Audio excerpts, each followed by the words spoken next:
नमस्कार, मी सुमित. तुम्ही पाहता एलएस मराठी 10च्या बातम्यांमध्ये आपलं स्वागत.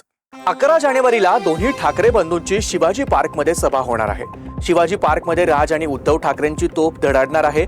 या सभेत ठाकरे बंधू जनतेला काय संबोधित करणार याकडे सर्वांचंच लक्ष लागलंय. रवींद्र चव्हाणांनी विलासराव देशमुखांबाबत केलेल्या वक्तव्याविरोधात लातूर बंदचं आवाहन करण्यात आलंय.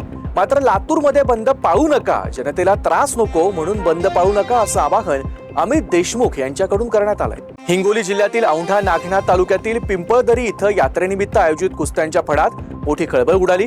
कुस्त्यांचा फड रंगत असताना आमदार संतोष बांगर यांनी जाहीर वक्तव्य करत पिंपळदरी जिल्हा परिषद गटातील संजय घोडके यांना जो कोणी कुस्तीत पाडेल त्याला आपल्या वतीनं 51 लाखांवरून थेट 71 लाख रुपयांचं बक्षीस देऊ अशी घोषणा केली आहे. या घोषणेमुळे उपस्थितांमध्ये आश्चर्य आणि उत्सुकता निर्माण झाली असून हा फड चर्चेचा विषय ठरलाय. नाशिकच्या बागलाण तालुक्यात अनेक गावात अचानक पावसानं हजेरी लावली आहे. अचानक आलेल्या पावसामुळे शेतकऱ्यांची तारांबळ उडाली. तालुक्यात कांदा लागवड मोठ्या प्रमाणात सुरू असून त्यावर या पावसाचा परिणाम होण्याची शक्यता आहे. पावसामुळे लागवड केलेल्या कांदा पिकावर तसंच भाजीपाला पिकावर रोगांचा प्रादुर्भाव होण्याची शक्यता वर्तवली जाते.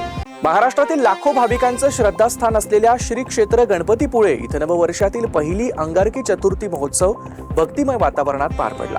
महाराष्ट्रातल्या कानाकोपऱ्यातून आलेल्या 70,000 भाविकांनी स्वयंभू श्रींचं दर्शन घेतल्याची माहिती देवस्थान समितीकडून देण्यात आली. क्रांतीज्योती विद्यालय चित्रपट कलावंतांनी भिवंडीतील मराठी शाळेत सेलिब्रेशन केलं. विद्यार्थिनींनी चित्रपटातील शाळा मराठी माझी शाळा मराठी या गाण्यावर तर शाळेतील शिक्षकांनी स्वर्गात आकाशगंगा या गाण्यावर नृत्य केलं. मातृभाषेचा आदर करत असतानाच मातृभाषेतून शिक्षण घ्यायला सुरुवात करा, तरच आपली मराठी मातृभाषा आणि मराठी शाळा टिकवणं शक्य होणार आहे असं प्रतिपादन चित्रपट अभिनेत्री क्षितिज जोग यांनी केलंय. बोगस धान बियाणांची विनापरवाना विक्री करणाऱ्यांना कृषी विभाग आणि भरारी पथकानं मोठा दणका दिलाय. गोपनीय माहितीच्या आधारे लाखांदूर तालुक्यातील मौजा पिंपळ गावात छापा टाकण्यात आलाय. या कारवाईत तब्बल 2,50,000 रुपये किमतीचा बोगस बियाणांचा साठा देखील जप्त करण्यात आलाय. जळगाव जामोद पोलिसांनी जळगाव शहरातील कुरेशी मोहल्ला परिसरात धाडसी कारवाई केली आहे. या कारवाईत कत्तलीच्या उद्देशाने अत्यंत क्रूरपणे बांधून ठेवलेल्या 18 गोवंशीयांची सुटका करण्यात आली असून पोलिसांनी 3,12,000 रुपयांचा मुद्देमाल जप्त केलाय.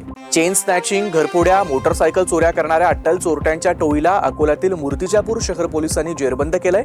आरोपींकडून 3,50,000 रुपये किमतीसह दुचाकी आणि चारचाकी असा लाखोंचा मुद्देमाल जप्त करण्यात आलाय. या होत्या आताच्या महत्त्वाच्या बातम्या. बघत रहा एलएस मराठी.